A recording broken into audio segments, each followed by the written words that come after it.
ترجمان कराची पुलिस ने police chief का धरने खत्म करवाने का ऐलान गलत फहमी का शाखसाना करार दे दिया है।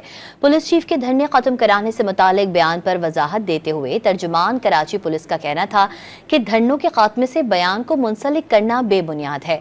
पुलिस चीफ के कहने का मकसद धरनों का खात्मा नहीं था। तर्जुमान ने वाज़ेह किया कि धरनों को इस तरह मुनक्किद किया जाए कि ट्रैफिक की रवानी में कोई तात्तुल पैदा न हो। तर्जुमान कराची पुलिस ने पुलिस चीफ का धरने खत्म करवाने का ऐलान गलत फहमी का शाखसाना करार दे दिया है। पुलिस चीफ के धरने खत्म कराने से मुतालिक बयान पर वजाहत देते हुए तर्जुमान कराची पुलिस का कहना था कि धरनों के खात्मे से बयान को मुंसलिक करना बेबुनियाद है। पुलिस चीफ के कहने का मकसद धरनों का खात्मा नहीं था। तर्जुमान ने वाज़ेह किया कि धरनों को इस तरह मुनक्किद किया जाए कि ट्रैफिक की रवानी में कोई तात्तुल पैदा न हो।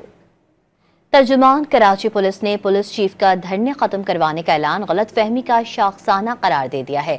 पुलिस चीफ के धरने खत्म कराने से मुतालिक बयान पर वजाहत देते हुए तर्जुमान कराची पुलिस का कहना था कि धरनों के खात्मे से बयान को मुंसलिक करना बेबुनियाद है। पुलिस चीफ के कहने का मकसद धरनों का खात्मा नहीं था। तर्जुमान ने वाज़ेह किया कि धरनों को इस तरह मुनक्किद किया जाए कि ट्रैफिक की रवानी में कोई तात्तुल पैदा न हो।